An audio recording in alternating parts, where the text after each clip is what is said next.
안녕하십니까?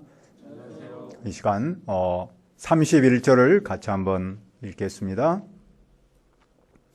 시작. 이르되 주 예수를 믿으라. 그리하면 너와 내 집이 구원을 받으리라 하고 내놓으신 아버지 하나님, 이 시간 예배하기 위해서 왔습니다. 성령님께서 우리와 함께 하시고 말씀하여 주옵소서. 감사하고 예수님의 이름으로 기도합니다. 아멘. 우리는 이런 말을 듣기도 하고 또 실제로 우리가 하기도 하지요. 예수님을 믿고 구원받으세요. 이 말씀의 뜻은 무엇이며 이 말씀은 어디에서부터 시작했습니까? 첫째, 루디아. 바울 일행은 마게도냐를 건너와서 우리를 도와주십시오라는 환상을 보았습니다. 그 후에 그들은 드로아에서 배로 떠나서 사모드라게로 직행했습니다. 이튿날 레아폴리로 향하고 빌립보에 이르렀습니다. 빌립보는 그 유명한 알렉산더 대왕의 아버지, 알렉산더 대왕의 아버지 필립 2세의 이름에서 왔습니다. 그러니까 우리말로는 빌립보로 번역했고 영어로는 필립이죠. 그곳은 마게도냐 지방에서 으뜸가는 도시였습니다. 마게도냐는 필립이 다스렸던 나라고 수도는 펠라였습니다. 그들은 그곳에 머물렀습니다. 그들은 안식일에 기도할 곳을 찾았습니다. 그들은 성문 밖 강가로 나갔고 그곳에 앉아있던 여인들에게 전도합니다. 바울이 전도할 때 누가 듣습니까? 14절을 보십시오. 두아드라시에 있는 자색 옷감 장사로서 하나님을 섬기는 루디아라 하는 한 여자가 말을 듣고 있을 때 주께서 그 마음을 열어 바울의 말을 따르게 하신지라. 그들 중에 자줏빛으로 염색한 직물을 팔면서 하나님을 섬기는 여인이 있었습니다. 그녀의 이름은 루디아로 되어 있는데 실제 이름보다는 루디아 출신 아줌마라는 뜻일 겁니다. 그녀는 바울의 메시지를 귀담아 듣는데 성령님께서 그녀가 바울을 따를 수 있도록 마음을 열어주셨습니다. 주님께서 마음을 열어주신다는 사실을 통해 무엇을 배웁니까? 우리가 말씀을 듣고 따르려면 성령님께서 마음의 문을 열어주셔야 합니다. 물론 내가 말씀을 듣고 내가 따릅니다. 하지만 우리는 성령님께서 내 마음의 문을 열어서 말씀을 듣고 따르도록 하신다는 사실을 알아야 합니다. 말씀 사역은 성령님의 사역입니다. 그러므로 우리는 내 마음을 성령님께서 열어주시도록 도움을 청해야 합니다.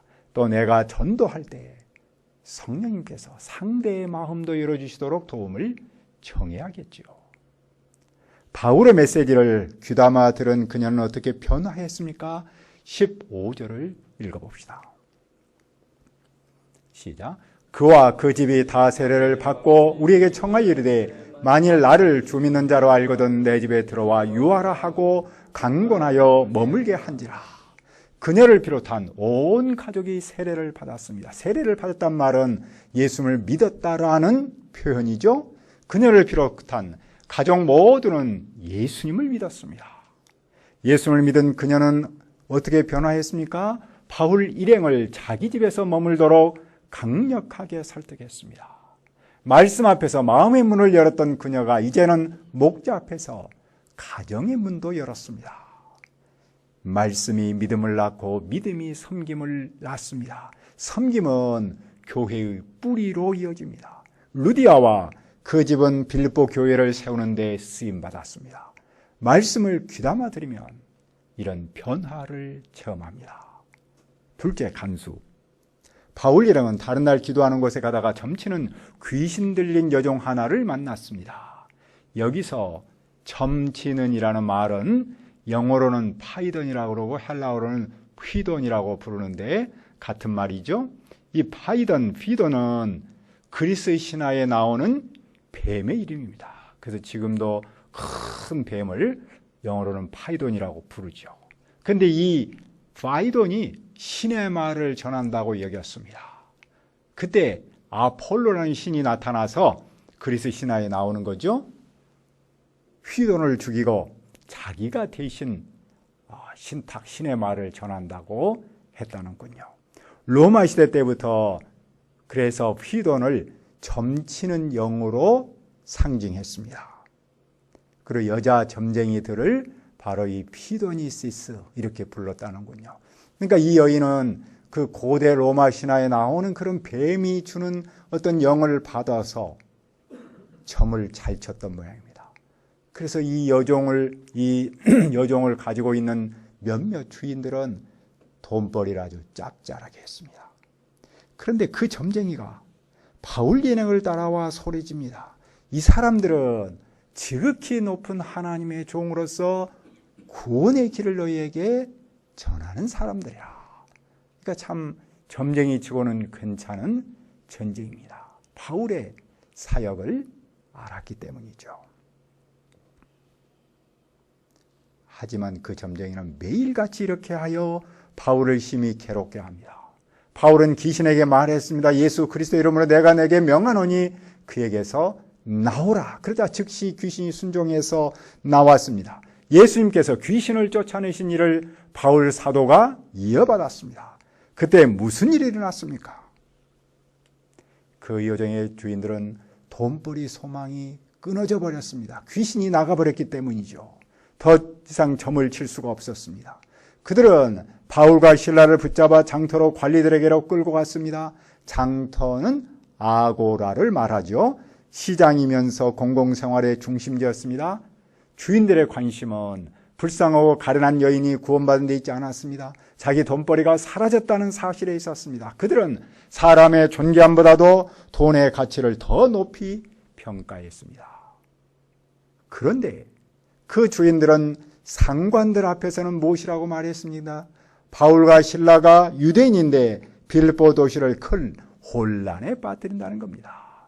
왜냐하면 유대인이 로마 사람이 받지도 못하고 행하지도 못할 풍속을 전하기 때문입니다.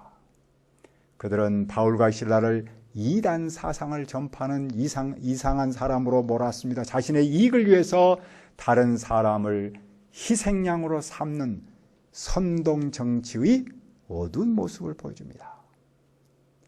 그 선동에 누가 말려들었습니까? 군중이 말려들었습니다. 바울과 실라를 공격하는 데 합세했습니다. 그러자 상관들은 바울과 실라의 옷을 벗기고 그들을 매로 치도록 했습니다. 매로 친다는 말은 법 집행관이 범법자에게 가하는 체벌이었습니다. 그런데 상관들은 정확한 신문도 하지 않고 일방적인 말만 듣고 체벌하도록 했습니다. 그들을 감옥에 가두고 발에 쇠고랑을 든든히 채웠습니다. 바울과 실라는 중한 죄인으로 취급받은 거죠. 옛적에 바울이 예수님을 믿는 사람들을 잡아서 감옥에 가두었는데 오늘은 자기가 예수님을 믿음으로 감옥에 갇혔습니다. 바울과 실라는 감옥에서 무엇을 합니까? 25절을 보십시오. 한밤중에 바울과 실라가 기도하고 하나님을 찬송하며 죄수들이 듣더라. 그들은 감옥에서 기도하면서 찬양합니다. 그들은 불평 대신 기도하고 신음 대신 찬양합니다. 다른 죄수들도 그들의 찬양에 귀를 기울입니다. 그때 무슨 일이 일어났습니까? 갑자기 큰 지진이 났습니다. 감옥의 터전이 흔들리며 문이 모두 열렸습니다. 모든 죄수의 쇠고랑이 그냥 풀려버렸습니다. 간수가 잠에서 깨어서 옥문들이 열린 것을 보았습니다. 그는 죄수들이 달아난 줄 알고 칼을 빼어 자살하려고 했습니다.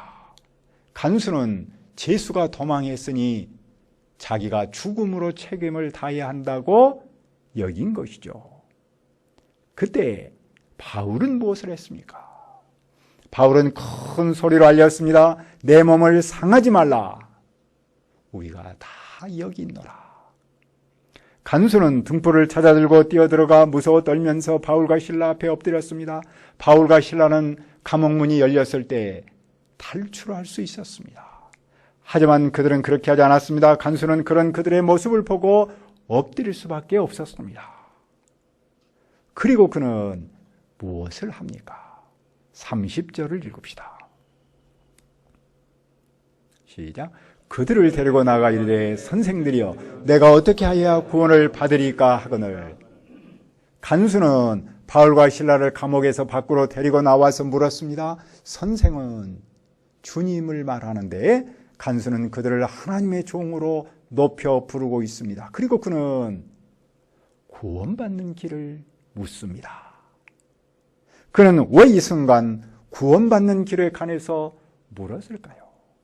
그는 바울이 잡범이 아닌 하나님의 사람임을 알았기 때문입니다. 반면 자신의 실존에 대해서 깨달았기 때문입니다. 그는 지금 죽음의 문턱까지 갔다 왔습니다. 지금까지 이뤄놓은 그 자신의 삶이 한순간에 무너질 수 있다는 사실을 깨달았습니다. 자기의 삶이 영원하지 않고 한순간에 불과함을 알았습니다. 그런 그는 구원에 관심을 품었습니다. 그가 묻는 구원받는 길은 무엇일까요? 죽지 않고 사는 길입니다. 그는 간수의 책임을 다하지 못했으니 죽어야 합니다. 물론 지금이라도 그가 바울과 실라를 감옥으로 다시 넣는다면 죽음을 면할 수 있습니다. 그러나 그렇게 할 수 없지 않습니까? 그렇다고 그가 죽을 수도 없습니다. 그래서 그는 죽지 않고 사는 길에 관해 묻습니다. 그 물음은 인간 실존 문제를 해결하기 위한 물음이기도 합니다. 사람이 죽지 않고 사는 길, 즉 죽음에서 구원받는 길에 관해서 묻습니다. 바울과 실라의 대답은 무엇이었습니까? 31절도 읽읍시다. 시작. 이르되 주 예수를 믿으라. 그리하면 너와 내 집이 구원을 받으리라 하고. 주님 예수님은 누구십니까? 그분은 본래 하나님이신데 죄로 죽을 수밖에 없는 인간을 위해 구원하기 위해 육신의 몸을 입고 이 땅에 오셨습니다. 그리고 고난받고 십자가에서 죽으셨습니다. 죽은 자 가운데서 사흘 만에 다시 살아나셨습니다. 하나님 나라에 오르셨습니다. 그리고 장차 때가 되면 심판장으로서 구원장으로서 이 세상에 다시 오십니다. 간수는 이 예수님을 믿어야 합니다. 그래야만 그는 죽음에서 구원받습니다. 그런데 그 자신뿐만 아니라 그 가족도, 그 가정도 구원받습니다. 우리는 무엇을 배웁니까? 첫째로 죽음에서 구원받는 길은 예수님을 믿는 것뿐입니다. 죽음은 자연현상처럼 보이지만 실은 죄의 결과입니다. 따라서 죽음을 해결하지 않고서는 어떤 문제도 해결할 수 없습니다. 죽음을 해결하려면 먼저 죄를 해결해야 하지요. 죄 문제를 해결하면 죽음 문제를 해결합니다. 그 죽음에서 구원받는 길은 오직 예수님을 믿는 것뿐입니다. 인간에게 있어서 예수님은 유일한 구원자시며 절대적인 구원자이십니다. 당시 사람은 로마 황제를 구원자로 믿었습니다. 왜냐하면 황제의 말에 따라서 죽기도 하고 살기도 했기 때문입니다. 그러나 아무리 그런 시대에 살지라도 진정한 구원자는 예수님뿐임을 바울과 실라의 입을 통해서 증언합니다. 그 역사에서 많은 사람, 많은 종교는 죽음에서 구원받는 길을 찾고 제시합니다. 어떤 사람은 말합니다. 산의 정상은 하나이지만 그 정상에 오르는 길은 여럿이다. 이처럼 인간의 구원의 정상은 하나일지라도 그것에 오르는 길은 다양할 수 있다. 그러면서 인간 스스로 인간을 구원할 수 있다고 말합니다. 인간의 행위가 죽음에서 구원하는 길이라고도 말합니다. 하지만 인간은 스스로 구원할 수 없습니다. 또한 인간의 행위가 구원의 조건일 수도 없습니다. 오직 예수님을 믿음으로만 구원받습니다. 둘째로 예수님을 믿으면 그 사람은 물론이고 그 가정도 구원받습니다. 나비 효과라는 말이 있잖아요. 버터플라이 이펙트. 나비의 작은 날개짓처럼 미세한 변화 또 사소한 사건 이후에 예상하지 못한 엄청난 파급 효과, 결과를 나타낸다는 뜻이잖아요. 1961년 미국의 기상학자 에드워드 노턴 로렌즈라는 사람이 기상 관측을 하다가 생각한 원리입니다. 그는 지구상 어디에선가 일어난 조그만 변화로 예측할 수 없는 날씨가 나타났다라고 설명하기 위해서 나비 효과라는 단어를 쓴 거죠. 그런데 이런 효과는 영적인 세계에서도 일어날 수 있는 것이죠. 한 사람의 작은 믿음의 씨앗이 가정 안에서 큰 결과를 가져온다는 겁니다. 믿음은 물론 한 사람의 믿음입니다. 하지만 그 한 사람의 믿음이 가족의 믿음으로 이어집니다. 루디아 한 사람이 말씀을 귀담아 들었더니 그 가정 모두가 세례를 받았습니다. 그리고 빌립보 교회를 탄생하는 데 큰 역할을 했습니다. 그 점에서 지금 내가 예수님을 믿고 사는 그것은 나 한 사람으로 그치지 않습니다. 나 한 사람으로 끝나지 않습니다. 나 한 사람의 믿음은 반드시 파급 효과를 낳습니다. 나를 통해 우리 가정이 구원받습니다. 그리고 이 세상이 변혁됩니다. 예수님을 믿으면 우리 안에서 믿음의 나비 효과가 이렇게 나타난다는 것이죠. 바울 일행은 계속해서 무엇을 했습니까? 그들은 주님의 말씀을 통해서 예수님을 믿고 구원받는 길을 가네 그 사람과 그 집안에 있는 모든 사람에게 전했습니다. 그 결과가 어땠습니까? 첫째로 그 간수는 그 밤 그 시각에 바울과 실라를 데려다가 맞은 자리를 씻어주었습니다. 이것은 그 간수가 회개했음을 뜻하는 것이죠. 잘못했다는 것이죠. 둘째로 그 간수와 그 가족 모두 세례를 받았습니다. 세례받으면 예수님을 믿고 구원받음에 대한 표현이었습니다. 셋째로 그 간수는 바울과 실라를 음식으로 섬겼습니다. 그것은 감사의 표현이었습니다. 넷째로 그와 온 집안이 하나님을 믿음으로 크고 기뻐했습니다. 구원의 감격은 큰 기쁨으로 나타납니다. 그때 상관들은 무엇을 했습니까? 날이 밝자 상관들은 부하들을 보내어 두 사람을 놓아주라고 명령했습니다. 그들은 공개적으로 매질하고 하룻밤을 감옥에서 보낸 것으로 처벌했다고 여겼죠. 간수는 상관의 말대로 바울에게 평안히 가도록 했습니다. 그러나 바울은 그때 자신의 신분을 밝힙니다. 그는 로마 시민권자입니다. 로마법은 타당한 재판 절차를 통하여 형량이 확정되지 않은 로마 사람에게는 체벌을 가하거나 투옥하는 일을 금지했습니다. 그런데 상관들은 바울을 정당하게 재판도 하지 않고 매로 때렸고 감옥에 가두었습니다. 잘못한 것이죠. 바울은 감옥에서 나가는 것을 거부하고 상관들이 친히 와서 데리고 나가도록 했습니다. 부하들은 이 사실을 상관들에게 알렸고 상관들은 바울이 로마 사람이라는 말을 듣고 두려웠습니다. 그들은 바울과 실라한테 예원하여 그 성을 떠나도록 정합니다. 바울과 실라는 옥에서 나와 루디아의 집에 들어가서 형제 자매를 보고 위로했고 떠났습니다. 바울은 왜 이제야 신분을 밝힌 것일까요? 그것은 점쟁이 주인들의 주장이 거짓임을 드러내고자 함이었습니다. 그리하여 새싹과 같은 빌립보 교회를 보고하고자 함이었습니다.